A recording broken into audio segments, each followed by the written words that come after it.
YouTube fam, it's your girl Leah back again with another video. In today's video, as you can see from the title, is what I'll call the YouTube Encyclopedia, the ABCs of YouTube, the tips and tricks, do's and don'ts to grow your channel and how to succeed on YouTube. I'm just gonna list A through Z, letters associated with things on YouTube that you need to be aware of. Some things you may be aware of and be like, duh, that's common sense, but some things you're like, I didn't think about that. Maybe I will switch around. Now, I'm pretty harsh as a person. I'm not somebody who's going to tell you the lollipops and raindrops and gumdrops of YouTube. Anybody can do it. Just grab your 2001 Nokia phone and start recording with that camera. You can do it as long as you get started. No, that's not what I'm here to do today. If you're looking for those kind of raindrops and gumballs type of information session, this isn't that kind of information. I'm going to be telling you the real deal. So if your feelings get hurt, you can go ahead and click off. But if you're really about wanting to learn to grow, you're really about listening and hearing feedback and applying it to your channel, this is the video for you. So let's just start with A. And for A, I'm gonna say AdSense. One of the main reasons a lot of people get on YouTube is for the AdSense. They hear, oh, you can make money being a content creator, being an influencer. Let me join it. And I'm here to say that is not an automatic guarantee that you're going to join today and make money. Now, since I've joined, I've been on YouTube for 3 years. When I started, there was no barriers to entry. You would join and then you could be a partner almost immediately. So start monetizing your videos almost immediately. I joined in, I believe it was July of 2016. And then in the next year, 2017, is when they made the rule that you had to have 4,000 hours of watch time and 1,000 subscribers before you could monetize. Just to make sure that people weren't joining just for the money. People were really invested in their process. When they implemented that rule, although I already was monetized, I felt like it was a good idea. You get to weed out the folk who just join because they want the money and they want the money ASAP. Now, Jackie Ina, Jacqueline Hill, people who've been on YouTube for tens of years,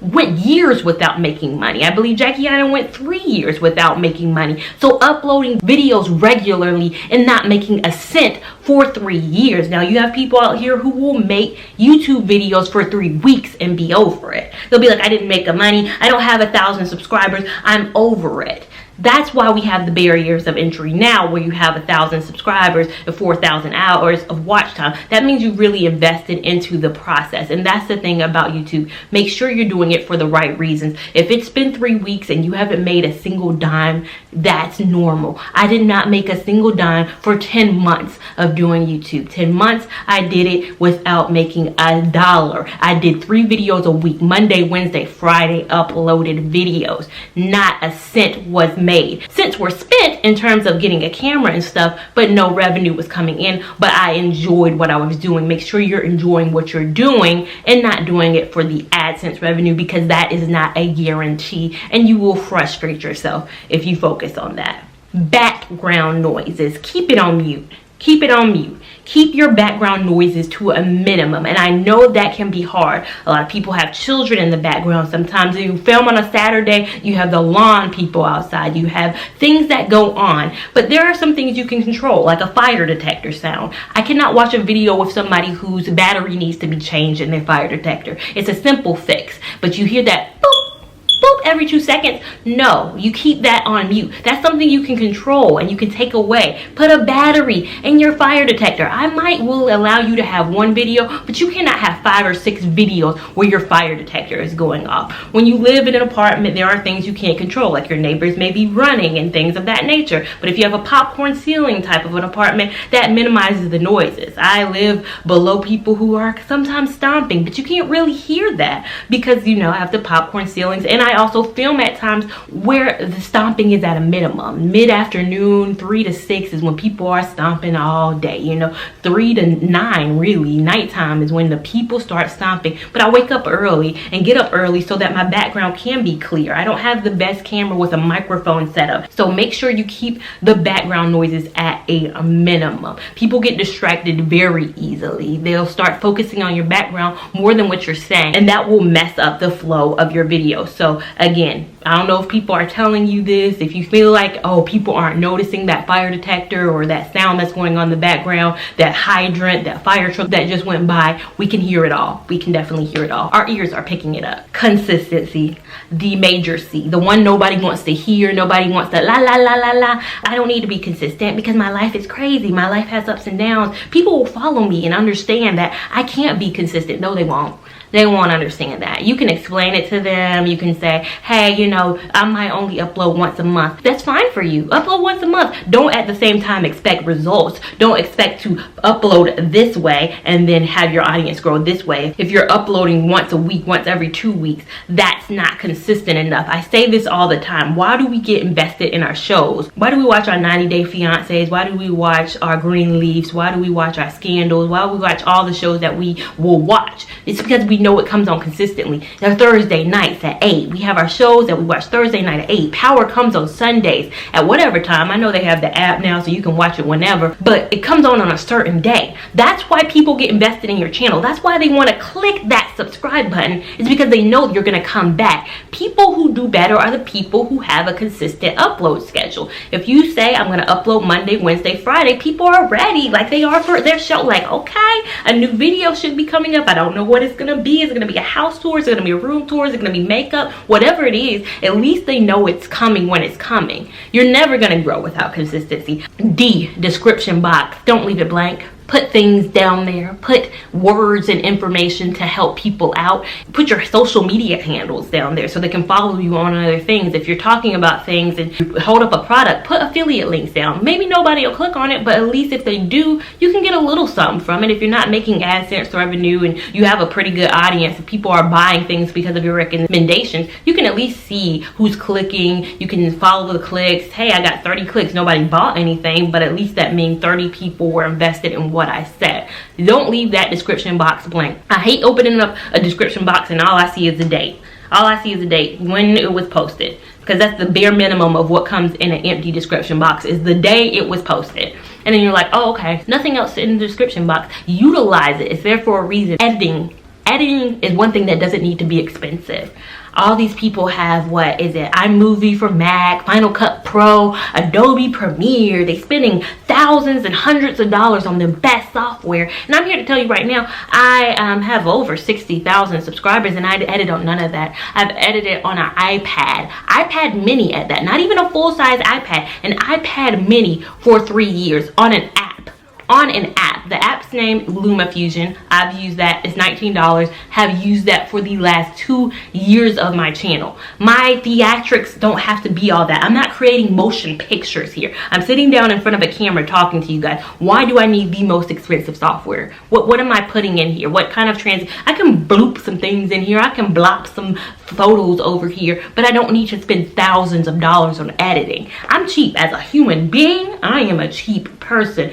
So I wanted to bring content to you guys, still keeping with my cheapness, but at the same time bringing you quality. And I think I've done a good job at bringing you guys quality on my cheap, affordable editing budget. So again, don't spend the hundreds required on a Final Cut Pro or Adobe Premiere, especially when you are kind of on the smaller side. There's no reason why I, at 60,000 subscribers, and you may be at 600, are using, you know, a $100 editing software. It makes no sense. F is for family. Family support. That's the first thing that gets us down. I have seen so many people post on Instagram or post on Facebook. It's our family. They don't care about me. They're not watching my videos. They're not watching my content. People who are around me not supporting me. I got 5,000 Facebook friends, but why don't I have 5,000 subscribers? Oh, that's not gonna happen, boo-boo. It's not gonna happen. You gonna have to go ahead and get it out your mind right now that family may or may not support you. Depends on who your family. My sisters will watch every single video. One of my sisters does not wear crochet hair at all. That's the main focus of my channel, is crochet hair.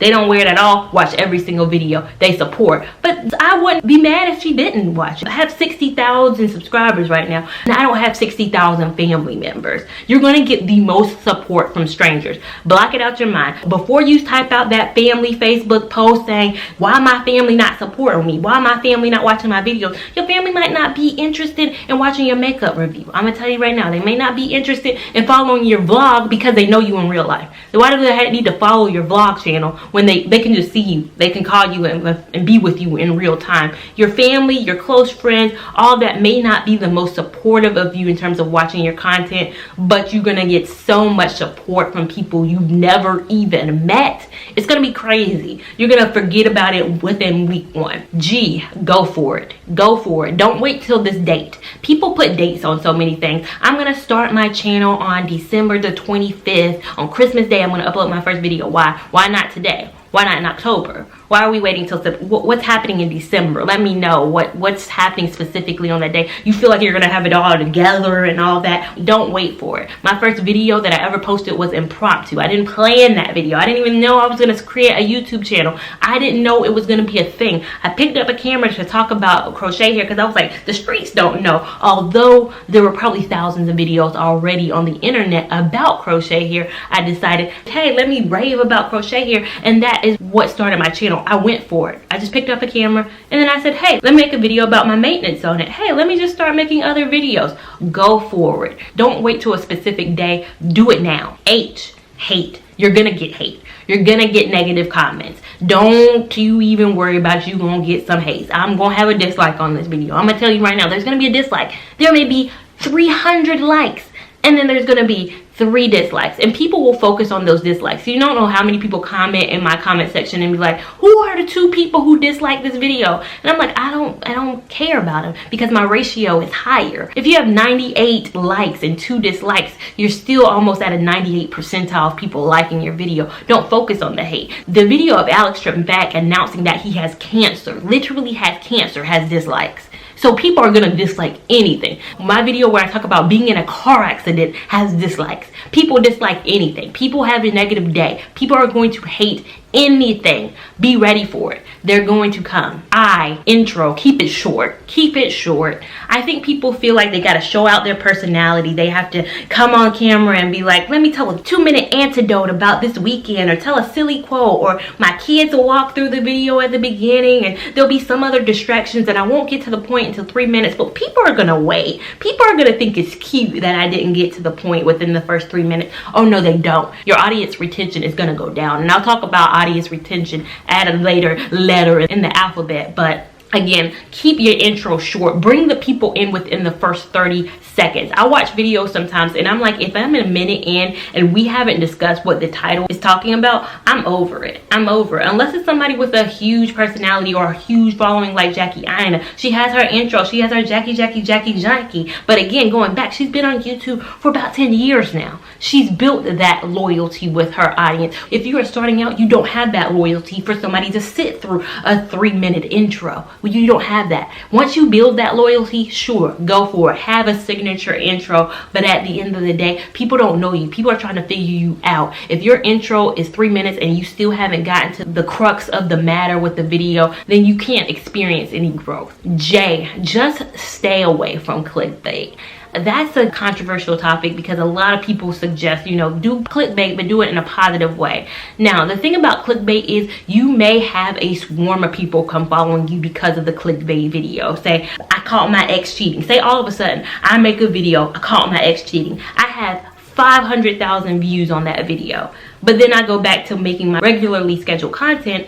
It's going to be a flux in numbers. I will have gained a lot of people because they watched my video where I talk about, oh, catching my ex cheating, but then I'm going back to making makeup related content, making my vlogs. I'm not talking about what happened. When you start on a train of clickbait, you're gonna have to continue on that train of clickbait. You're gonna have to get more wild, more crazy, more extravagant. I've seen people who started channels doing regular things, doing regular vlogs, and then they do one outrageous thing and then their channel takes off on an outrageous kind of level. And then they're doing content like catching my ex cheating, going through his phone, finding his baby mama. He did what? I'm doing, like, if you're just going on a crazier train, getting away from why you even started YouTube in the first place. So again, clickbait, yeah, you could grow, you could get thousands, but if your other content doesn't mirror it, you're gonna have one video with 1 million views beside another video with 500 views. Have you ever seen those channels where you're looking at their videos and being like, well, why does this video have 100,000 views, but then their their very next video can't even crack 1,000. It's because they did something so crazy and then they went back to their regular content. People wasn't here for that. They want the crazy. People are attracted to the drama. They don't want to see you do a wig review. K, keep to the script. Keep some talking points on you. Like, have an idea of what you're going to talk about. I have a list of right now. I'm not going off the cuff with my ABCs. I'm literally looking at a list. The list just has a blurb and it tells me what the K is, and I'm coming up with my own talking points so as to not ramble.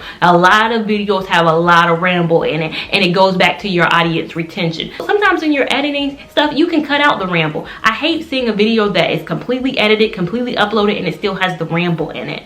Why are we rambling? You could have cut this out. People, again, when you're first starting out, aren't interested in the ramble. They do not know you. You can ramble, have your little insider jokes, get your giggles in, tell your life stories. When you got a following, when you're starting out, keep to the script. Don't really change the script. L, leverage others. Collaborate with people within your same group. Within your same, I'd say, niche, as well as people in your same kind of subscriber level. I'm not saying you can't collaborate with somebody who is in your same niche but has over 50,000 subscribers. The last collaboration I did was with somebody who had less than 2,000 subscribers, and I at the time had 50,000 subscribers, but they were doing the same content. I could see she had a lot of passion for it. But then I'm approached by some people who are doing completely different content, who aren't posting consistently, who have 500 subscribers and are like, Clea, let's collaborate together. The collaboration has to be mutually beneficial. If I have 60,000 subscribers and you have 500 subscribers, my subscribers, 60,000 eyes,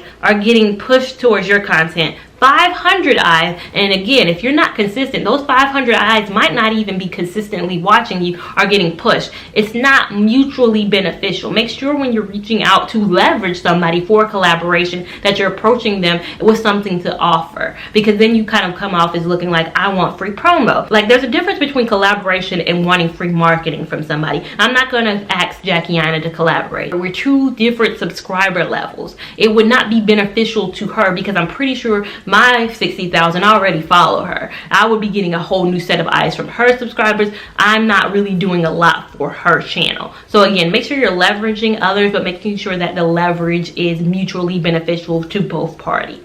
M, market your content. That is the one thing that I don't understand that people do, is that they upload on YouTube and think they've done it. They're like, I wipe my hands of the situation, I press the publish button, and now I'm done. Sit down and watch the views come in. No. People need to know. YouTube has so many videos being produced every single day that they cannot recommend every single video. Every single video, unfortunately, cannot get a recommend. You gotta take action. You cannot sit back and let the views roll in. No, you're gonna have to market your content. Pinterest, Instagram, Facebook, Twitter, all these other social media platforms are ways to leverage your content. Every single hour after I upload a video, I upload Monday, Wednesday, 6:30. From 6:30 to 7:30, what I am doing is I'm putting a blast on Facebook. I'm putting a blast on IG. I'm putting it in my IG stories. I'm changing the link in my bio on my IG to my latest video. So I change my link in my bio 2 times a week to reflect my newest, most latest video that I have uploaded. I go in my stories. I do a cute story. Hey, what's going on, y'all? Make sure y'all head over to my channel. I have the swipe up function, so I make it super easy on them. They can swipe up and watch the video from there. On Twitter, I put a blast out. Go check out my latest video. I am not done until 7:30. I'll give myself that complete hour. I set aside that block. I'm not doing anything else but marketing my content. That's what you need to do. If you're posting your video and then walking away and being like, all right, we'll see what happens, you've done nothing. You've done nothing. You can't expect anything to happen. Pushing publish is not marketing your content. All you did was publish a video. You did nothing to get eyes on the video. In niche, it's important to have one. Don't let people tell you it's not that important to have a niche. It's kind of important. I know 100% my channel would have never grown the way it did if I did not have a niche and stick to it. Now, that does not mean you cannot create other content. This video right now is not within my niche, but it's something that I want to do to help out other people. And my fashion videos are not in my niche, so to speak, but I like creating fashion videos. My vlogs are not my niche. It lets people into my personality. It lets people into my life. And you can do that once you have a niche. You can branch out all you want to once you have a defined audience, because then they will want to see your content. You can't start the whole situation out vlogging. I could have never started a vlog channel. Who at that time wanted to see a 26-year-old single woman going to work? I don't have an extravagant life. I don't have kids. I'm not a mom. I'm not a wife. I didn't have those things. And again, who wants to follow that? But now that I have my channel, I've been on YouTube for 2 years, I can do more vlogs because, hey, people are invested in my life outside of what I do and outside of my niche. Having a niche and then branching out of the niche after you've kind of gotten your audience is the more practical way to grow your channel, as opposed to just doing whatever. Oh, optimize your time. Bulk film. I only film on Saturdays. I do not film on weekdays. There are probably about, over the last 3 years, 5 times where I've had to film a video that was not a vlog, that was a sit down video on a weekday, and it was really pushing it. Bulk film your items. Saturdays, I get up, I film possibly at least 3 videos. I try to film no more than 3, but I do film more than 1. If I do a foundation review, if I do a foundation makeup tutorial, if I do something makeup tutorial, I'm going to utilize that makeup and I'm going to film another video. I'm going to have ideas already planned out on content that I can film, because again, I only film 1 day a week. And then I edit throughout the week, but I do not film multiple times a week. Bulk film your content. When you're looking good, when your hairstyle, when your makeup is fresh, film that content, because I use natural sunlight. I don't have lighting system behind you. What you're seeing right now is the sun. If it's a sunny day, the sun is shining, and I can think of at least 4 video ideas, I'm sitting down and I'm bulk filming. So please optimize your filming time. Posting. This is another thing I get a lot of pushback on. I get a lot of pushback from people who think they know best, who think posting at midnight is good. They think posting at 2 a.m. That's what my analytics said. They said 2 a.m. is the best. Something's off with those analytics, because just think about it. Think about when people are watching content. Think about when you're watching content. Yes, you may be a night owl, so you may be like, posting at 3 is good for me. It's not good for the rest of the folks. I post every Monday, Wednesday, 6:30 Eastern Standard Time, which is about 5:30 Central Time, which is after work time, which is after hours time. Nobody's gonna watch my video at 2 p.m. on Monday because they're at work. Or unless they maybe they could watch it at work, but for the most part, you probably invested in work. 2 o'clock, I feel like, is typically when the work really hits, and that's when your slump hits too. Y'all know that 2 o'clock coffee y'all be needing. I be needing my break about 2 o'clock is when I need to push through the day. But again, people aren't watching content at that time. Look at your analytics, because your analytics again will tell you when the best time or when people are watching the most. And what mine have told me is that it is the after work hours. That is when the bulk of people are watching my content. The first 12 to 48 hours is crucial in posting your video. If you're posting a video at midnight, people are probably asleep, so meaning they may possibly watch it at 8 a.m. when they wake up. You've missed 8 hours of prime time people could be watching your content. Whereas opposed, if you post at maybe a 5 o'clock, you have people who can watch it after work. You're getting in people trickling in within those first 12 to 48 hours. Again, they are crucial. You need to come up with a posting time that works best for you, and that is in the peak of when people can watch your content. Don't think, well, okay, people can watch, 12 hours from now, that'll be fine. No, it's not. YouTube wants people on the platform as long as possible. If they see a video performing well very early on, they'll promote it. They will promote it and say, hey, well, people are liking this. It's only been up for about 2 hours and it already has, 3,000 views. Maybe there's something on to this video. Let me suggest this video to a few more people and see what happens. If you miss out on that first 8 hours, YouTube is already in the algorithm of moving on to the next thing. It's like, well, nobody really watched that video in the first 8 hours. Let's move on to the next video. Oh, people watching that? Let's promote that video. So you're going to get passed over if your video isn't doing well and performing well in the first 8 hours. So make sure those 8 hours are meaningful hours, impactful hours, hours where people can watch. Cute quality. The thing people want to hear is just pick up whatever. Quality is not important. You don't have to have the best camera. In 2019 going into 2020, you kind of have to have a better camera. Now with the iPhone coming out with the 3 camera lenses in the palm of your hand, you can have a phone that has all this capability. You cannot go into this with quality like this. You can't do a foundation review tutorial, anything makeup related with a bad camera. I'm gonna let you know right now, you cannot do makeup related content without quality lighting and without quality camera. Now those are two of my cameras that I first owned when I started my channel. This camera was $250, I believe. Samsung made it. Samsung used to make cameras. They got out of the camera making game about, I'd say, a month after I bought my camera, which sucks because this was a really good camera. If you can see, as you can see kind of behind you, again, like I said, the sun is my lighting right now. I don't have the most exquisite lighting, but the sun, you will be surprised what the sun can do for you guys out here. Having quality content is crucial going into 2020, especially with the cameras we have out there. Now vlogging is a little different. Vlogging, you don't have to have the 4K capabilities, but when you are competing in the beauty world, having poor quality is not going to get you where you need to be. I'm sorry, I know it's kind of harsh, but you're gonna have to have quality in 2019 as we go into 2020 when it comes to beauty content. Again, hair too. Hair, it can go either way. At least have a 1080p kind of camera if you're gonna do hair, wigs and stuff like that. If you're doing lifestyle, sit down talk videos, it might not be that crucial to have, you know, the highest, but again, the highest quality needs to be considered for those who have kind of beauty related content.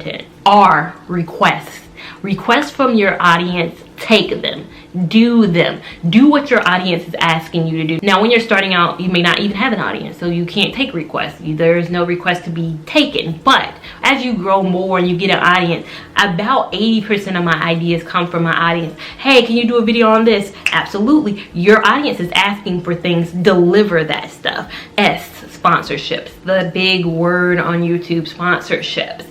Sponsorships can actually hurt you sometimes. You ain't got to take every sponsorship that comes your way. For every charcoal teeth whitening kit, for every watch set, for every sunglass kit that comes out, they can hurt you. You could get your first sponsorship and it be something that really doesn't align with your brand, but you're like, it's free stuff. They're going to offer me a free mirror if I do this promo. Then you do that free promo. Your audience is like, oh, so she'll take anything. Oh, so she's just really promoting anything. I thought I came to her to watch, you know, her talk about hair, and then she's promoting a mirror. Make sure if you do take a sponsorship, it's within line with what your brand is. I'm very particular about sponsorships. Everybody knows, who follows me knows, I don't take every single sponsorship that comes my way. I probably should even do more sponsorships, but when you overload people with sponsorships, free content, free product, your audience starts kind of distancing themselves from you. I've noticed that with some bigger YouTubers that I follow who do a lot more AliExpress things now, or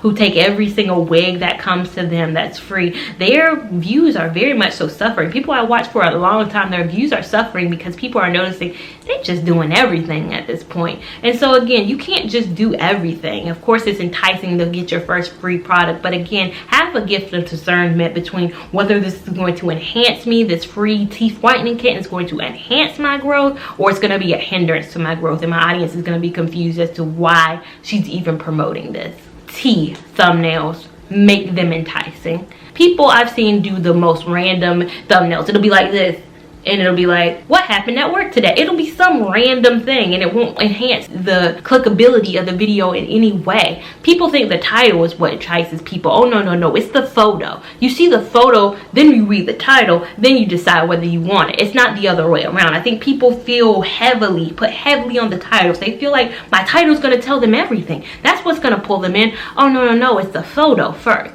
Make sure your thumbnail is on point before anything else. Sometimes before I start editing a video, I edit that thumbnail because I'm like, this is gonna make it or break it whether this video is gonna be clickable. Make sure you're taking time. After I film a video, I take about 10 minutes to take a separate thumbnail photo. Now some people take photos like, you know, B Loves the Life. She does her food mukbangs. She'll take a thumbnail in between her videos, so she'll pause and do that. That's great. I am not that photogenic, and it'll be like my eye will be squinted or whatever the case will be. So I'll take a separate thumbnail picture. I edit a lot of my thumbnails on Canva, and that's how I come up with my thumbnail. So make sure your thumbnail is inviting. That's one thing you want. You want to have an inviting thumbnail. You don't want a thumbnail that people don't want to click on.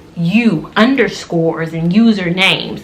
Make sure your username is something followable. Don't put the one and only thick baddie as your username on YouTube or your Instagram username. That's not easily found. It's hard to type out. It's a lot of words. Keep it simple. Keep your underscores out of your usernames if possible. My one biggest regret is that I didn't keep my branding consistent throughout my IG. Lavon was already taken on IG, so I had to put an 89. Now I regret putting that 89 because what I read in the influencer book, if you have not read the book Influencer by Brittany Hennessy, I will link it down below. She talks about how using numbers, underscores aren't really good in Instagram names. Now I've been able to still grow my Instagram, thankfully, although I have my number in there. But overall, make sure when you're coming out with your brand that you check other social media platforms. If you're starting out, you're in a good place to look up things. Make sure that handle isn't taken. Make sure that Twitter isn't taken. Make sure that Facebook isn't taken. Make sure you put some thought into your username before you even start. Now, if you're already in there, it's a little too late. The tip isn't really that relative, but make sure you're cognizant before you start out that your brand is consistent throughout. Your brand is something easily rememberable, that you don't have asterisks, that you don't have underscores, that you don't have symbols, that you don't have really any numbers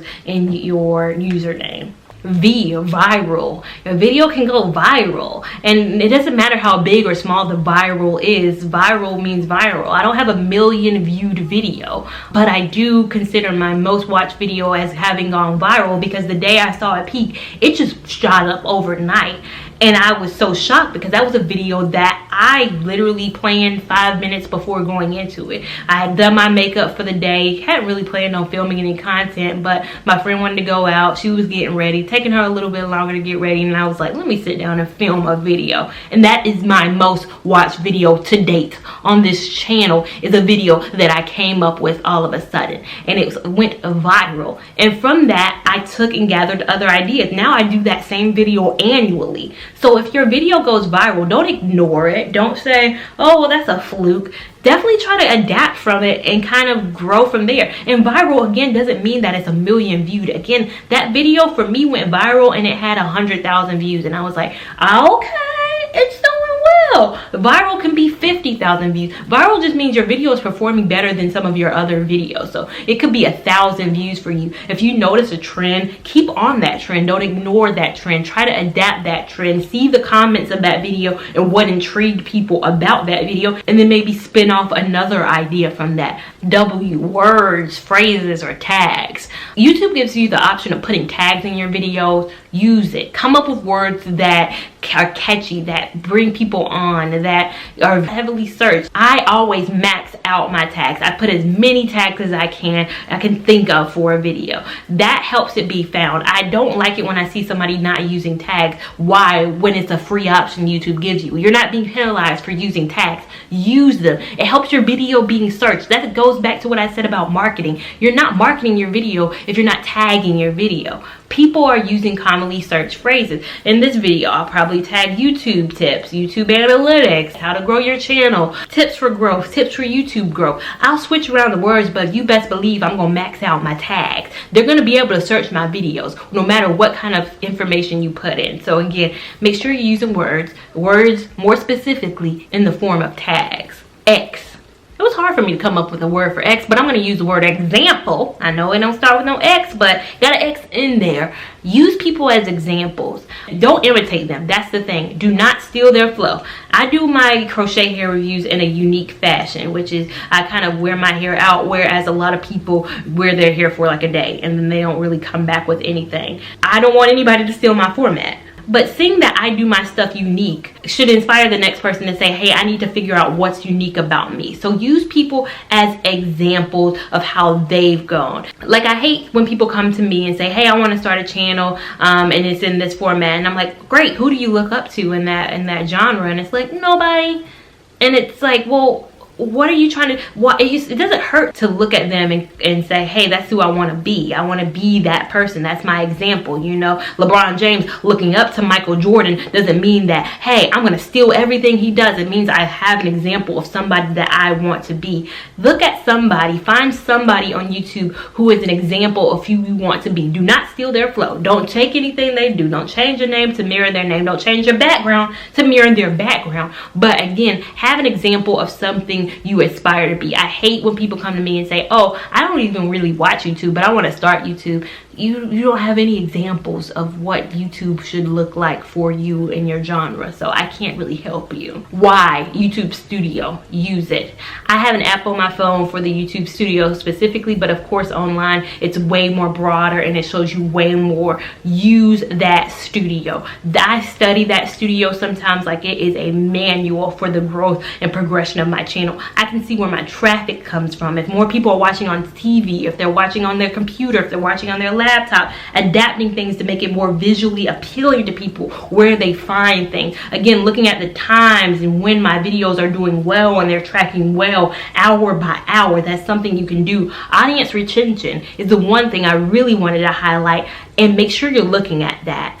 That's the most important thing into your growth in YouTube, is how long you're able to attract an audience. YouTube pays attention to that. People complain and say, YouTube doesn't want to see me grow. They don't want to see me succeed. They're pandering my progression. But look at your YouTube analytics and your audience retention. How long are you able to keep an audience member looking and watching your videos? If it's 1 minute, then YouTube ain't do nothing. It's your own audience. It's your own fault. Your audience ain't watching your videos. YouTube isn't going to promote something when the audience isn't watching your videos. If your audience retention is like 7 to 8 minutes, 5, 6, 7, or 8 minutes on a video that's about 10 minutes long, that's pretty good. You're doing really well. You're being able to attract an audience for a long period of time. If your audience retention is 3 minutes or less, you need to work on some things. You're going to have to work on some things to get your audience looking at your videos longer. But that is make it or break it for YouTube. YouTube ain't hindering you. It may be your own self. If your audience isn't watching, if they're not watching for long periods of time, YouTube isn't going to promote it. They want to promote people who's going to keep people on their platform for as long as possible. You're not keeping people on their platform. Therefore, they're not going to promote you. And Z, last but not least, Zen. Keep your zen about you on YouTube. Don't let it get to you at all. Don't let the numbers get to you. Don't let the lack of growth. Don't let the lack of progression. Don't let the lack of not having things. You know, I never have filmed with a background. I've never been somebody who needed a sheet or a background thing or have to go to Joann's Fabrics to get the best sheet. I've loved filming in my natural habitat. I've loved using the sun. I've liked using a camera that did not cost me thousands of dollars with a lens that came with it. I've loved doing things for the affordability that I've been able to, and not worrying about the numbers, but being surprised whenever the numbers do come and when the growth does come. That's what you need to focus on. Just do not worry about the numbers. Don't worry about the subscribers. At a certain point, I stopped paying attention to my subscriber numbers. I'll check it maybe once every 2 weeks, but other than that, I'm not focused on that. And that's what you should aim to do as well. Not focus on the numbers at all. But those are my 26 tips, my 26 letters. I know I've been talking for a while, but if you enjoyed me talking for a while, make sure you give this video a big thumbs up. Even if you didn't, there's gonna be a dislike on this video, I already know, but still give this video a big thumbs up. Make sure you comment down below any questions you have about YouTube, anything I left out, anything you feel like I was wrong on. Let me know down below. Make sure you're subscribed to my channel so you don't miss any of my good content. Make sure you have that bell on too, because you know sometimes you don't get notified, and I want everybody to be notified of my content. Make sure you're following me on Instagram at Lavon89, because of course I need to promote myself, and promoting yourself in your video again is one of the things you need to do to grow on YouTube. And I will see you hopefully in my next video. Thank you so much for watching. Bye. I want to know more. That me blow. Tell me what you want to know. Me I no go lose control. Bad man I feel your flow.